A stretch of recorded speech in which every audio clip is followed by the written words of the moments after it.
إن الحمد لله نحمده ونستعينه ونستغفره ونعوذ بالله من شرور أنفسنا ومن سيئات أعمالنا من يهده الله فلا مضل له ومن يضلل فلا هادي له أشهد أن لا إله إلا الله وحده لا شريك له وأشهد أن محمدا عبده ورسوله يا أيها الذين آمنوا اتقوا الله حق تقاته ولا تموتن إلا وأنتم مسلمون وبعد மதிப்பிற்கும் கண்ணியத்திற்கும் உரிய அல்லாஹ்வின் அடியார்களே, அல்லாஹு தஆலாவை போற்றி புகழ்ந்து அல்லாஹுடைய கண்ணியத்திற்குரிய பாசத்திற்குரிய நேசத்திற்குரிய தூதர் முஹம்மது அவர்கள் மீதும் அவர்களுடைய குடும்பத்தார் மற்றும் தோழர்கள் மீதும் அல்லாஹுடைய ஸலவாத்தும் சலாமும் நிலவட்டும் என்று அல்லாஹ்விடத்தில் வேண்டியவனாக உங்களுக்கும் எனக்கும் அல்லாஹுவின் பயத்தை தக்வாவை உபதேசம் செய்தவனாக அல்லாஹுடைய மார்க்க சட்டங்களை பின்பற்றி வாழும்படி அல்லாஹ் இறக்கிய வேதத்தை கற்று அதனுடைய சட்டங்களை பேணும்படி அல்லாஹ் அனுப்பிய தூதர் ஸல்லல்லாஹு அலைஹி வஸல்லம் அவர்களுடைய வழிமுறைகளை கற்று அந்த சுன்னாக்களை பின்பற்றி வாழும்படி உபதேசம் செய்தவனாக உங்களுக்கும் எனக்கும் அல்லாஹ்விடத்தில் அவனுடைய மன்னிப்பையும் அவனுடைய கருணையையும் மறுமையின் சிறந்த வாழ்க்கையான சொர்க்கத்தையும் வேண்டியவனாக இந்த குத்துபாவை ஆரம்பம் செய்கிறேன். அல்லாஹ் சுப்ஹானஹு வ தஆலா நம்மை பொருந்திக் கொள்வானாக. அவனை கொண்டு பொருந்தி கொண்ட நல்லவர்களில் அல்லாஹு தஆலா என்னையும் உங்களையும் நமது சந்ததிகளையும் பெற்றோரையும் ஆக்கி அருள்வானாக. ஆமீன். அன்பான அல்லாஹுவின் அடியார்களே, ஒரு முஃமின் அல்லாஹுவை நம்பிக்கை கொண்டவன், மறுமையை நம்பிக்கை கொண்டவன், அல்லாஹ் இறக்கிய இந்த மார்க்கம் இஸ்லாம்தான் என்னுடைய உயிர், என்னுடைய வாழ்க்கை, இதற்காகத்தான் நான் வாழ்கிறேன், இந்த தீன் எனக்கு என்னுடைய உடலுக்குள் இருக்கக்கூடிய உயிரை விட, இந்த உலகத்தில் நான் சொந்தமாக்கி இருக்கக்கூடிய என்னுடைய செல்வங்களை விட, என்னை பெற்றெடுத்த எனது பெற்றோரை விட, நான் பெற்றெடுத்த எனது பிள்ளைகளை விட எனக்கு அல்லாஹுடைய தீன் தான் பெரியது. அல்லாஹுடைய தீன் தான் எனக்கு உயர்வானது. இதுதான் எனக்கு எல்லாமே. இதை மீறிய எதிலும் நானும் இல்லை, என்னிலும் இல்லை என்ற அந்த கொள்கையோடு வாழக்கூடிய ஒரு முஃமின், அவன்தான் உண்மையான முஃமின். அந்த மூமின்களாக சஹாபாக்கள் இருந்தார்கள். போரிலே தந்தையை பார்த்தால், தந்தை குஃபாருடைய அணியிலே இருந்தால் அவரை வெட்டுவதை பாக்கியமாக கருதினார்கள். எதிர் அணியிலே பிள்ளை இருந்தால், தாய் மாமன் இருந்தால் அவனை அல்லாஹ்விற்காக வெட்ட துடித்தார்கள். அதிலே எந்த ஒரு அளவும் அவர்கள் தங்களுக்குள் சங்கடத்தை உணரவில்லை. அல்லாஹுடைய தூதரை ஏசியவன் தன்னுடைய தந்தையாக இருந்தாலும் அவனுடைய கழுத்தில் வாளை வைத்து, இதற்காக நீ மன்னிப்பு கேட்கவில்லை என்றால் உன்னை மதீனாவிற்குள் நுழைய விட மாட்டேன் என்று தனது தந்தையையே எதிர்த்தவர்கள். சகோதரர்களே, ஈமானுடைய அந்த சுவை, ஈமானுடைய அந்த இனிமை, ஈமானுடைய அந்த டேஸ்ட் என்பது தொழுகையை கொண்டு மட்டும் கிடைத்து விடாது, தொழுதால் கிடைத்து விடாது. தொழுகை என்பது ஒரு இபாதத், நீ செய்தே ஆக வேண்டும். நோன்பு, ஜகாத், ஹஜ், இன்னும் இப்படி எத்தனையோ அமல்கள் இருக்கின்றன. அல்லாஹ்வுடைய தூதர் ஸல்லல்லாஹு அலைஹி வஸல்லம் கூறிய ஹதீஸை சிந்திக்க வேண்டும். சஹீஹுல் புகாரியுடைய அறிவிப்பு, ஈமானுடைய பாடம். சலாசுன் மன் குன்ன ஃபீஹி வஜத ஹலாவத்தல் ஈமான். 3 தன்மைகள் இருந்தால்தான் ஈமானுடைய ஹலாவத் சுவை கிடைக்கும் என்று சொன்னார்கள். 3 தன்மைகள், 3 குணங்கள் உங்களுக்குள் வர வேண்டும். உங்களுடைய இபாதத் எல்லாம் அதற்காக,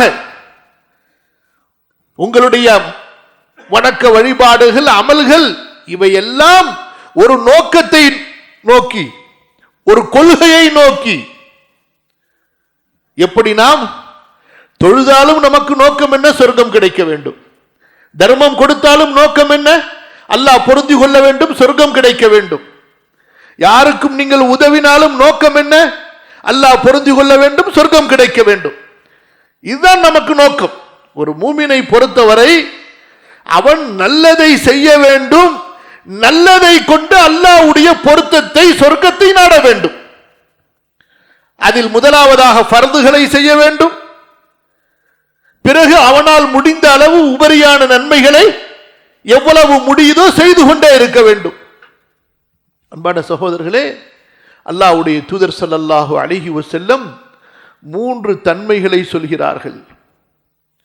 அந்த 3 தன்மைகள் இருந்தால்தான் உங்களுடைய ஈமானிலே உங்களுக்கு டேஸ்ட் தெரியும். ஈமானிலே உங்களுக்கு டேஸ்ட், சுவை, நான் ஒரு மூமின் என்ற உணர்வு உங்களுக்கு இருக்கும். அந்த ஈமானை கொண்டு உங்களுக்கு ஈமானிய வீரம், ஈமானிய குணங்கள் பிறக்கும். உங்களது தொழுகையிலே அந்த ஈமானிய வெளிப்பாடுகள் வெளிவரும். முதலாவது சொன்னார்கள், மன் கான அல்லாஹு வ ரசூலுஹு அஹப்ப இலைஹி மிம்மா சிவாஹுமா. அல்லாஹு அக்பர். என்றைக்கு நாம் எல்லாம் இந்த தரஜாவை அடைய போகிறோமோ, மன் கான அல்லாஹு வ ரசூலுஹு அஹப்ப இலைஹி மிம்மா சிவாஹுமா. அல்லாஹ்வும் அல்லாஹ்வுடைய ரசூலும் அவர்கள் அல்லாத மற்ற அனைவரையும் விட அவனுக்கு விருப்பமானவர்களாக, நேசத்திற்குரியவர்களாக, அன்பிற்குரியவர்களாக ஆகிவிட வேண்டும். அல்லாஹ்வுடைய முஹப்பத் உள்ளத்திலே, அவனுடைய ரசூலுடைய முஹப்பத் அவனுடைய உள்ளத்திலே எந்த அளவு உயிரோட்டமாக, ஆழமாக, விசாலமாக, உறுதியாக பரவி இருக்க வேண்டும் என்றால், வேரூன்றி இருக்க வேண்டும் என்றால், எல்லா மனிதர்களுடைய பிரியத்தை விட, எல்லா பொருட்களுடைய பிரியத்தை விட அல்லாஹ்வுடைய அன்பு மிகிக்க வேண்டும். அப்போதுதான் அல்லாஹ்விற்காக விடக்கூடிய, அல்லாஹ்விற்காக ஒருவரை பகைக்கக்கூடிய அந்த ஈமானுடைய உறுதி கிடைக்கும். தனக்கு பிடிக்கிறது, அல்லாஹ்விற்கு பிடிக்கவில்லை, என்ன செய்வது? அல்லாஹ்வுடைய அன்பு மிகுத்திருந்தால்தான் தனக்கு பிடித்ததை அது அல்லாஹ்விற்கு பிடிக்கவில்லை என்பதற்காக நாம் தவிர்க்க முடியும். இல்லை என்றால் என்ன செய்வோம்? அப்படியே நாம அதை கொஞ்சம் அப்படியே கண்டுக்காமல் ஓரத்திலே விட்டுவிட்டு நம்முடைய முஹப்பத்தை, நாம் விரும்பியதை முன்னுக்கு கொண்டு வருவோம், அலட்சியம் செய்வோம். அல்லாஹ் பாதுகாக்க வேண்டும். அலட்சியம் செய்யப்பட வேண்டியது நம்முடைய ஆசையா அல்லது அல்லாஹ்வுடைய கட்டளையா? அல்லாஹ் பாதுகாக்க வேண்டும். ஆகவேதான் நம்முடைய முன்னோர்கள் சொல்வார்கள், நீ பாவத்தை பார்த்து அந்த பாவம் சிறிய பாவம் தானே என்று முடிவு செய்யாதே. பாவத்தை பார்த்து அது சிறிய தவறுதானே என்று முடிவு செய்யாதே. நீ அந்த பாவத்தை கொண்டு எத்தகைய மகத்தான இறைவனுக்கு மாறு செய்கிறாய் என்று அவனுடைய மகத்துவத்தை பார்.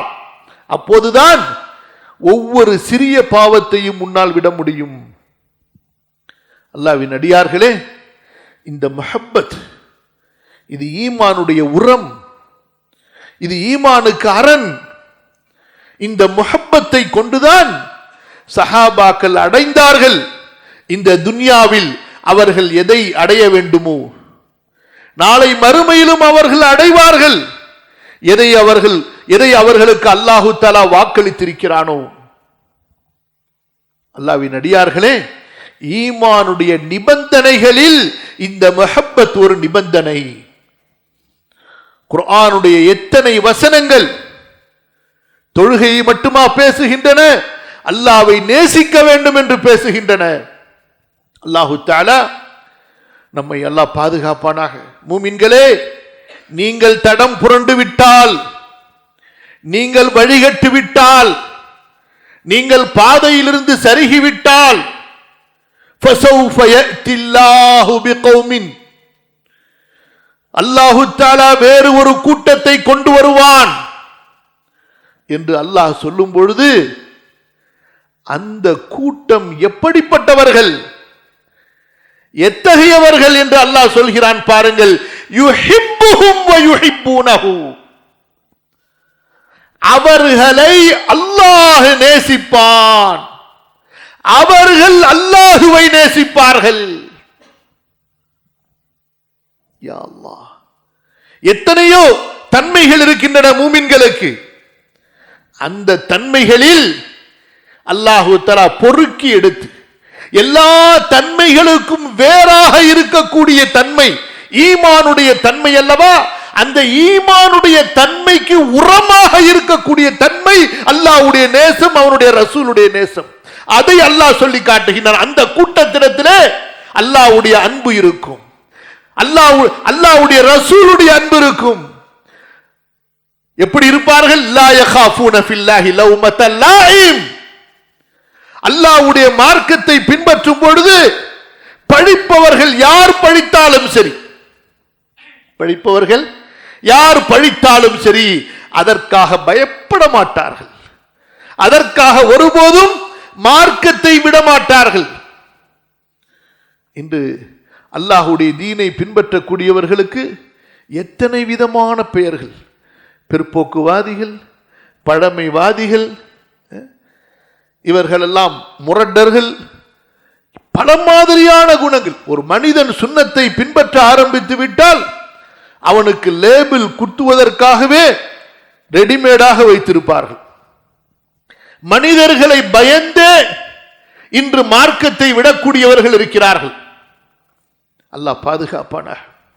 கண்ணியத்திற்குரியவர்களே, அல்லாஹ்வுடைய அன்பு, அல்லாஹ்வுடைய ரசூலுடைய அன்பு ஸல்லல்லாஹு அலைஹி வஸல்லம், அல்லாஹ்வுடைய தூதர் சொன்னார்கள், இது இருந்தால்தான் ஈமானுடைய சுவை கிடைக்கும்.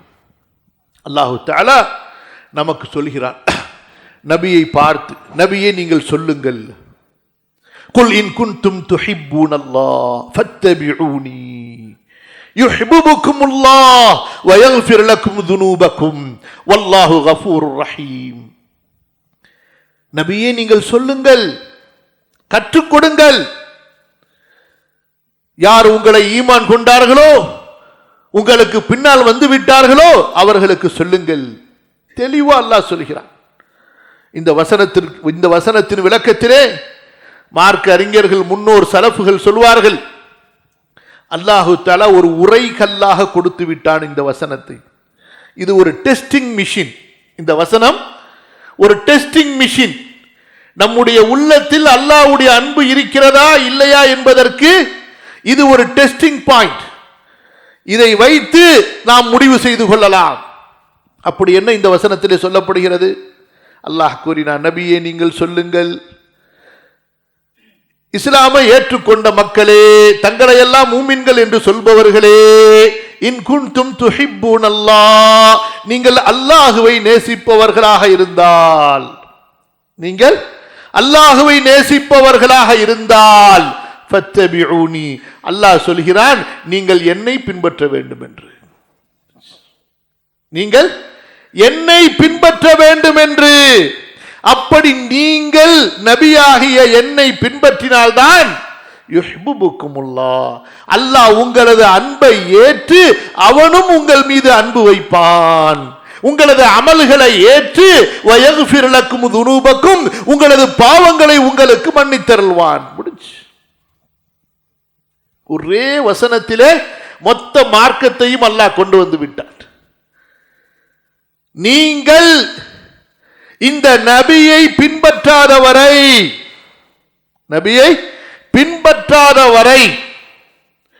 நீங்கள் தலை கீழே என்ன கரணம் போட்டாலும் சரி, அல்லாஹு தஆலா அதை திரும்பியே பார்க்க மாட்டான். அதை அல்லாஹு தஆலா திரும்பியே பார்க்க மாட்டான். எப்படி ஒரு மனிதன் ஷஹாதா சொல்லாமல், ஒரு மனிதன் ஷஹாதா சொல்லாமல் தொழுகிறான், ஏற்றுக்கொள்ளப்படுமா? அவனுக்கு வேண்டுமானால் தொழுகையால் என்ன ஒரு மன அமைதி, என்ன ஒரு மனதிற்கு ஒரு நிம்மதி கிடைக்குமோ அது கிடைத்துவிடும். ஆனால் அல்லாஹ்விடத்தில் அது ஏற்றுக்கொள்ளப்பட்டு சொர்க்கத்திற்கான அமலாக ஆகுமா? ஆகாது. ஒரு மனிதன் தர்மம் கொடுக்கின்றான், தர்மத்தால் இந்த துன்யாவில் என்ன பலன் கிடைக்கும் என்று அல்லாஹ் வாக்களித்தானோ அது கிடைத்துவிடும். ஆனால் தர்மத்திற்கு அல்லாஹு தஆலா மறுமையிலே சொர்க்கத்தை வாக்களித்திருக்கிறானே, நரகத்திலிருந்து பாதுகாக்கக்கூடிய கேடயமாக அந்த தர்மம் இருக்கும் என்று அல்லாஹ் சொல்லி இருக்கிறானே, அந்த நற்பாக்கியம் ஷஹாதா சொல்லாதவருக்கு கிடைக்குமா? கிடைக்காது. சகோதரர்களே, எப்படி இந்த ஒரு சட்டம் இருக்கிறதோ அதே சட்டம் தான் இங்கே அல்லாஹு தஆலா சொல்லி காட்டுகின்றான். உங்களுடைய எந்த ஒரு செயலாக இருந்தாலும் சரி, நீங்கள் அந்த செயலை அல்லாஹ்விடத்திலே நன்மையை எதிர்பார்த்து, இதனால் உங்களுக்கு புண்ணியம் கிடைக்க வேண்டும், இதனால் உங்களுக்கு சொர்க்கம் கிடைக்க வேண்டும், இதனால் உங்களுக்கு அல்லாஹ்வுடைய நெருக்கம் கிடைக்க வேண்டும் என்ற ஆசையில், என்ற எதிர்பார்ப்பில், என்ற எண்ணத்தில் நீங்கள் செய்பவர்களாக இருந்தால் அதற்கு ஒரே வழி, இந்த ரசூலுக்கு பின்னால் வந்து விடுங்கள். இந்த ரசூல் செய்ததை செய்யுங்கள், இந்த ரசூல் செய்யாததை விட்டு விடுங்கள். இந்த மார்க்கத்திலே வமா ஆதாகுமுர் ரசூலு ஃபகுது வமா நஹாகும் அன்ஹு ஃபன்தஹு, ரசூல் எதை கொடுத்தாரோ அதை எடுத்துக் கொள்ளுங்கள், எதை விட்டு தடுத்தாரோ அதை விட்டு விலகிக் கொள்ளுங்கள். அத்தியுல்லாஹ் வ அத்தியுர் ரசூல். இந்த வசனத்தின் அடுத்த வசனத்திலே, இது 31வது வசனம், அடுத்த வசனம் 32, அல்லாஹ் தஆலா சொல்கிறான், நபியை பின்பற்றுவது என்றால் என்ன? அத்தியுல்லாஹ் வ அத்தியுர் ரசூல். மார்க்கத்தில் நபி என்ன சொன்னாரோ அதை செய்யுங்கள், மீறாதீர்கள். மார்க்கத்தில் அல்லாஹ் என்ன சொன்னானோ அதை செய்யுங்கள், அதை மீறாதீர்கள். உங்களது விருப்பத்திற்கு ஏற்ப மார்க்கத்தை நீங்கள் உருவாக்கி கொள்ள முடியாது. اليوم أكملت لكم دينكم وأتممت عليكم نعمتي ورضيت لكم الإسلام دينا.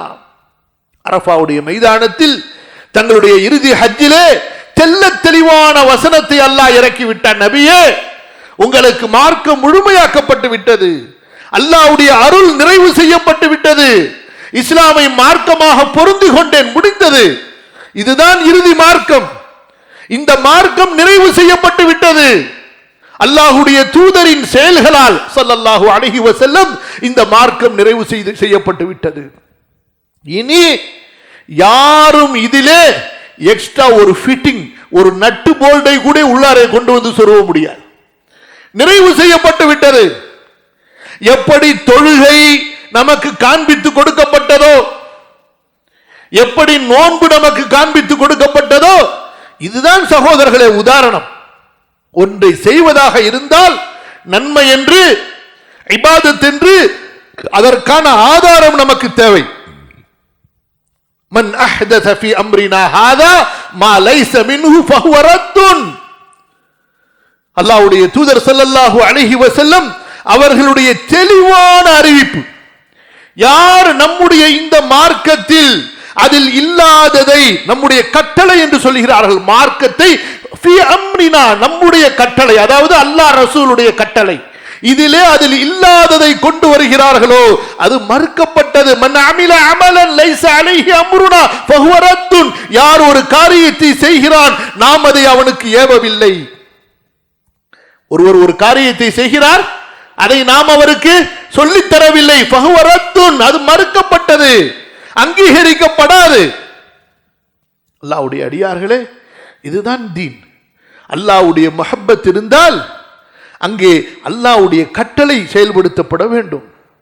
ரசூலுல்லாஹ் ஸல்லல்லாஹு அலைஹி வஸல்லம் அவர்களுடைய சுன்னா அங்கே பின்பற்றப்பட வேண்டும். அல்லாஹ்வுடைய மார்க்கம் என்பது கற்றுக்கொண்டு கற்றதை செயல்படுத்துவது தானே தவிர நாம உருவாக்குவது அல்ல. இமாம் ஷாஃபிஈ ரஹிமஹுல்லாஹ் அவர்கள் சொல்வார்கள், அல் இபாதத்து தௌகீஃபியத்துன், வணக்க வழிபாடுகள் என்பது முடிவு செய்யப்பட்டவை. வணக்க வழிபாடுகள் முடிவு செய்யப்பட்டவை. அல்லாஹு அக்பர் இப்படித்தான் சொல்ல வேண்டும். அல்லாஹ்விற்கு எத்தனையோ பெயர்கள் இருக்கின்றன. அல்லாஹு அர் ரஹ்மான் என்று தக்பீர் கட்ட முடியுமா? அல்லாஹு ரப்புல் ஆலமீன் என்று தக்பீர் கட்ட முடியுமா? முடியாது. இப்படி நூற்றுக்கணக்கான உதாரணங்கள். மார்க்கம் என்பது முடிவு செய்யப்பட்டது. இதில் யாரும் சேர்க்கவும் முடியாது, குறைக்கவும் முடியாது. இதில் யாரும் எதையும் உள்ளே கொண்டு வரவும் முடியாது, இருப்பதை யாரும் குறைக்கவும் முடியாது. அதற்கு பேர்தான் தீன். சகோதரர்களே, இந்த ரபியுல் அவ்வல் மாதம் எப்போது வந்ததோ மக்களில் ஒரு கூட்டம் வந்து விடுவார்கள். எதற்காக? அல்லாஹ்விடத்தில், அல்லாஹ்வின் மீது, ரசூலின் மீது அன்பிருப்பவர்கள் மௌலிது ஓதுவார்கள். எப்படி? அல்லாஹ்வின் மீது, ரசூலின் மீது அன்பு இருந்தால், பாசம் இருந்தால் அவர்கள் மௌலிது ஓதுவார்கள். மௌலிது ஓதுவது, மீலாது கொண்டாடுவது ரசூல் மீது உண்டான முஹப்பத்தில் நாங்கள் செய்கிறோம். அவர்கள் மீது உண்டான அன்பிலே நாங்கள் செய்கிறோம். பக்தி பரவசத்திலே செய்கிறோம். என்னென்ன விதமான விமர்சையான அதற்கான ஏற்பாடுகள், அதற்காக எவ்வளவு செலவுகள், என்னென்ன மாதிரியான அதற்கு நிகழ்ச்சிகள், அதற்கு செலவு செய்யப்படக்கூடிய அதற்கான ஏற்பாடுகள் அல்லாஹ் சிந்திக்க வேண்டும். சகோதரர்களே, நீங்கள் கொஞ்சம் புரிந்து பாருங்கள். இந்த பிதஅத்திற்கும் சுன்னாவிற்கும், பிதஅத்திற்கும் சுன்னாவிற்கும், ஃபர்துக்கும் பிதஅத்திற்கும், அல்லாஹ்வுடைய மார்க்கத்திலே சொல்லப்பட்ட முஹ்கமான ஒரு சட்டத்திற்கும் மக்கள் உருவாக்கிய முஹ்தஸான நூதனமான புதிய அனுஷ்டானங்களாகிய காரியங்களுக்கும் இடையிலே ஒரு பெரிய வித்தியாசத்தை பார்ப்பீர்கள். அல்லாஹ்வுடைய தீன் என்பது அல்லாஹு தஆலா சொல்லி இருப்பது எது அல்லாஹ்வுடைய குர்ஆனிலே சஹீஹான ஹதீஸுகளிலே இருக்கிறதோ அது எளிமையாக இருக்கும்,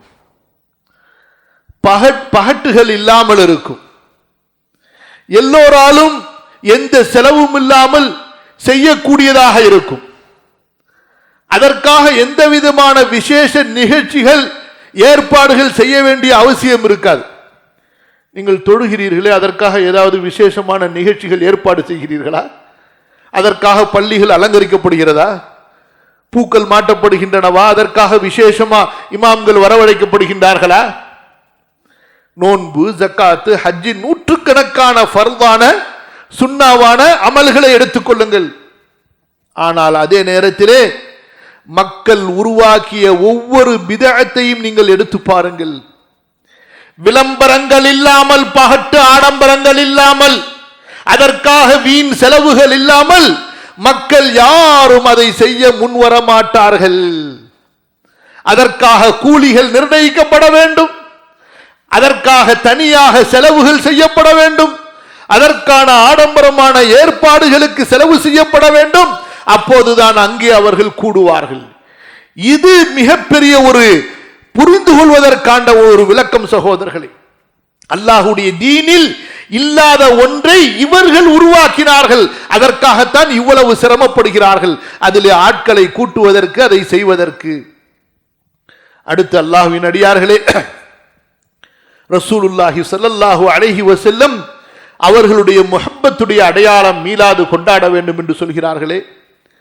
ரசூலுல்லாஹி ஸல்லல்லாஹு அலைஹி வஸல்லம் அவர்களுடைய முஹப்பத்துடைய அடையாளம் ரபியுல் அவ்வல் மாதத்திலே முதல் அந்த 12 தினங்களிலே அவர்களை பற்றிய புகழ் பாட்டுகளை பாட வேண்டும் என்பதாக சொல்கிறார்களே. எங்கிருந்து இவர்கள் ஆதாரங்களை கொண்டு வந்தார்கள்? அல்லாஹ்வுடைய தூதர் ஸல்லல்லாஹு அலைஹி வஸல்லம் அவர்கள் தங்களுடைய பிறந்த நாளை அறிந்தவர்களா இல்லையா? அப்படியே அவர்கள் அதை தெரிந்திருக்கவில்லை என்றாலும் அந்த பிறந்த நாளை நினைவு வைத்து அதை சிறப்பிக்க வேண்டும் என்பது அல்லாஹ்விற்கு பிடித்தமான ஒரு செயலாக இருந்திருக்குமே. ஆனால் அல்லாஹு தஆலா தன்னுடைய நபிக்கு அதை உணர்த்தி இருப்பானா இல்லையா? அல்லாஹ்வுடைய தூதர் ஸல்லல்லாஹு அலைஹி வஸல்லம் நபித்துவம் கொடுக்கப்பட்டு மக்காவிலே 13 ஆண்டுகள், மதீனாவிலே 10 ஆண்டுகள், 23 ஆண்டுகள் நபியாக ரசூலாக இருந்து இந்த ஷரியத்தை, இந்த தீனுல் இஸ்லாமை மக்களுக்கு போதித்தார்கள், கற்றுத்தந்தார்கள். அல்லாஹ்வின் பக்கம் நம்மை நெருக்கமாக்கி வைக்கக்கூடிய ஒவ்வொரு சிறிய பெரிய அமல்களையும், ஏன் நாம் நம்முடைய கழிவறைக்கு எப்படி செல்ல வேண்டும் என்பதை கூட, சுத்தம் எந்த கையால் செய்ய வேண்டும் என்பதை கூட அல்லாஹ்வுடைய தூதர் ஸல்லல்லாஹு அலைஹி வஸல்லம் கற்றுக் கொடுத்தார்களே. இன்று இவர்கள் சொல்லுவது போல ஈமானுக்கு அடையாளமாக, அல்லாஹ்வுடைய முஹப்பத், ரசூலுடைய முஹப்பத்துக்கு அடையாளமாக, சுன்னத்து வல் ஜமாத்துடைய அடையாள சின்னமாக விளங்கக்கூடியதாக இந்த செயல் இருந்திருக்குமானால், அல்லாஹ்வுடைய தூதர் ஸல்லல்லாஹு அலைஹி வஸல்லம் ஏன் இதை நேரடியாகவும் சொல்லவில்லை, சாடை மாடையாகவும் சொல்லவில்லை, சுட்டிக்காட்டவும் இல்லை? 23 ஆண்டுகளிலே ஒரு முறை கூட இன்று என்னுடைய பிறந்த நாள் என்பதாக எதையும் அல்லாஹ்வுடைய தூதர் ஸல்லல்லாஹு அலைஹி வஸல்லம் செய்யவில்லையே. அவர்கள் காலத்தில் என்ன இனிப்பு இல்லையா? அவர்களுடைய காலத்திலே தோழர்கள் நபியின் பிறந்த நாளுக்காக ஒன்று சேருங்கள் என்றால் ஒன்று கூடி இருக்க மாட்டார்களா? தன்னுடைய உயிரை கொடுப்பதற்கே ஓடி வந்தார்களே அல்லாஹ்வுடைய நபியுடைய தோழர்கள். யோசித்து பாருங்கள். அல்லாஹ்வுடைய தூதர் ஸல்லல்லாஹு அலைஹி வஸல்லம் அவர்களின் காலம் முடிகிறது. 30 ஆண்டுகள் குலஃபாக்களின் ஆட்சி. அபூபக்கர் சித்தீக் ரலியல்லாஹு அன்ஹு அவர்களிலிருந்து இறுதியாக ஹசன் ரலியல்லாஹு அன்ஹு வரை கிலாஃபத்துடைய 30 ஆண்டு கால ஆட்சி. அல்லாஹ்வுடைய தீனின் அடையாள சின்னங்களை உயிர்ப்பிக்க வேண்டும். மார்க்கத்தின் ஷரியாவின் ஒவ்வொரு சட்டங்களையும் அமல்படுத்த வேண்டும். அல்லாஹ்வுடைய தூதரின் சுன்னாவில் எதுவும் விடுபட்டு விடக்கூடாது என்பதற்காகவே ஆட்சி செய்தவர்கள் குலஃபாக்கள். அவர்களில் யாராவது ஒருவர் இந்த மௌலித் என்பதை பயன்படுத்தி இருக்கிறார்களா, செய்திருக்கிறார்களா? அவர்களிடத்தில் என்ன கவிதைகளுக்கு பஞ்சமா? ஹஸ்ஸான் இப்னு சாபித் ரலியல்லாஹு அன்ஹு அவர்களுடைய நூற்றுக்கணக்கான கவிதைகள் அல்லாஹ்வுடைய தூதர் ஸல்லல்லாஹு அலைஹி வஸல்லம் அவர்களை புகழ்ந்து, அப்துல்லாஹ் இப்னு ரவாஹாவுடைய நூற்றுக்கணக்கான கவிதைகள் அல்லாஹ்வின் தூதரை புகழ்ந்து, இப்படி எத்தனை கவிஞர் சஹாபாக்கள் இருந்திருக்கிறார்கள். அவர்களுடைய கவிதைகள் எல்லாம் எல்லா தோழர்களுக்கும், பெரும்பாலான தோழர்களுக்கு மனப்பாடமாயிற்றே. கூடி உட்கார்ந்து செய்திருக்கலாம் அல்லவா? ரசூலுல்லாஹ்வுடைய பிறப்பு தினத்திலே அவர்களின் வரலாறுகளை சொல்லி மீலாது மாநாடு, மீலாது விழா, மீலாது புரோகிராம் நடத்த வேண்டும், அதிலே ஒரு நன்மை இருக்கிறது என்று இருந்திருக்குமேயானால், இவ்வளவு பெரிய பேராட்சியை நிறுவி இஸ்லாமை பரப்பி அந்த கலீஃபாக்கள் இதில் குறை செய்து விட்டார்களா, விட்டு விட்டார்களா? கொஞ்சம் சிந்தித்து பாருங்கள். அல்லாஹ்வுடைய தூதரின் நகரம் மதீனா நகரம், அங்கே ஆட்சி செய்தார்கள். இப்படி எந்த விதமான அமலையும் அவர்கள் செய்யவில்லையே. அதற்கு பிறகு உமவியாக்கள், முஆவியா இப்னு அபி சுஃபியான் ரலியல்லாஹு அன்ஹு அவர்களுடைய ஆட்சி ஏறக்குறைய 90 ஆண்டுகள் அவர்களின் பரம்பரையிலே வந்தவர்கள். ஆயிரக்கணக்கான மூத்த சஹாபாக்கள் இருந்தார்கள். லட்சக்கணக்கான மூத்த கிபாரு தாபிஈன், ஹசன் பஸ்ரி போன்ற, முஹம்மது இப்னு சீரின் போன்ற மிகப்பெரிய தாபிஈயுடைய அறிஞர்கள் இருந்தார்கள். பிறகு தபுஉ தாபிஈன் இருந்தார்கள். யாரும் செய்யவில்லையே. இப்படிப்பட்ட ஒரு நினைவே அவர்களுக்கு வரவில்லையே. இப்படிப்பட்ட எந்த ஒரு செயலையும் அவர்கள் செய்யவும் இல்லை, சிந்திக்கவும் இல்லை, தூண்டவும் இல்லை, அதை பற்றி எதிலும் சொல்லவும் இல்லையே. அதற்கு பிறகு அப்பாசி மன்னர்களுடைய ஆட்சி 300 ஆண்டுகள் வரை தாபிஈனுடைய சிகாரு தாபிஈன், பிறகு தபுஉ தாபிஈனுடைய சிறிய தபுஉ தாபிஈ வரை ஹதீஸ் கலையினுடைய இமாம்கள், ஃபிக்ஹ் கலையினுடைய இமாம்கள், இஸ்லாமிய கல்வியின் மூத்த மாபெரும் அறிஞர்கள், இமாம் அபூ ஹனீஃபா உட்பட, இமாம் மாலிக் உட்பட, இமாம் ஷாஃபிஈ உட்பட, இமாம் அஹ்மது இப்னு ஹம்பல் உட்பட இவ்வளவு பெரிய அறிஞர்கள் இருந்தார்களே. இது இஸ்லாமிய மார்க்கத்தில் செய்ய வேண்டிய ஒரு சிறப்பான ஒரு காரியமாக இருந்திருக்குமானால் ஹதீஸ் நூல்களிலே அவர்கள் அப்படி ஏதாவது ஒன்றை அறிவித்திருப்பார்கள் அல்லவா? மார்க்கத்தினுடைய ஃபிக்ஹ் சட்ட நூல்களிலே அவர்கள் எழுதியிருப்பார்கள் அல்லவா? ஒவ்வொரு சட்டத்தையும் நுணுக்கமாக ஆராய்ந்து புதிய பிரச்சனைகளுக்கான தீர்வுகள், ஏற்கனவே இருக்கக்கூடிய ஹதீசுகளிலிருந்து எப்படி நாம் சிந்திக்க வேண்டும் என்பதற்கான வழிகாட்டல்கள், இவற்றையெல்லாம் கொடுத்தவர்கள் இந்த மௌலூது மீலாதை காட்டித்தராமல் சென்று இந்த சமுதாயத்திற்கு அநியாயம் செய்து விட்டார்கள் என்று சொல்ல வருகிறீர்களா?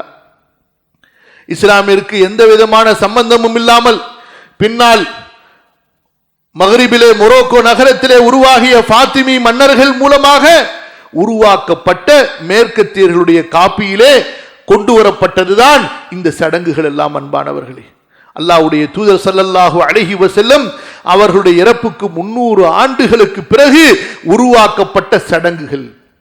இதன் மூலமாக ஆடம்பரங்களும் அனாவசியமான செலவுகளும் வீணான பகட்டு வெளிப்பாடுகளும் நோக்கமே தவிர இது உண்மையில் அல்லாஹ்வுடைய தூதரை கண்ணியப்படுத்துவதற்காகவோ அல்லாஹ்வுடைய தூதரின் மீது உண்டான அன்பை வெளிப்படுத்துவதற்காகவோ அல்ல என்பதை புரிந்து கொள்ளுங்கள். அல்லாஹ் சுப்ஹானஹு வ தஆலா நம்முடைய சமுதாயத்தை பாதுகாப்பானாக, மன்னிப்பானாக, நேர்வழியின் பக்கம் திருப்புவானாக. ரசூலுல்லாஹ் ஸல்லல்லாஹு அலைஹி வஸல்லமுடைய மார்க்கம் எதுவோ அதை கற்று அதை பின்பற்றி அதை பிற மக்களுக்கு எடுத்துச் சொல்லக்கூடிய நற்பாக்கியத்தை தந்தருள்வானாக. அஸ்தக்ஃபிருல்லாஹல் அஸீம் லீ வ லக்கும் ஃபஸ்தக்ஃபிருஹு இன்னஹு ஹுவல் கஃபூருர் ரஹீம்.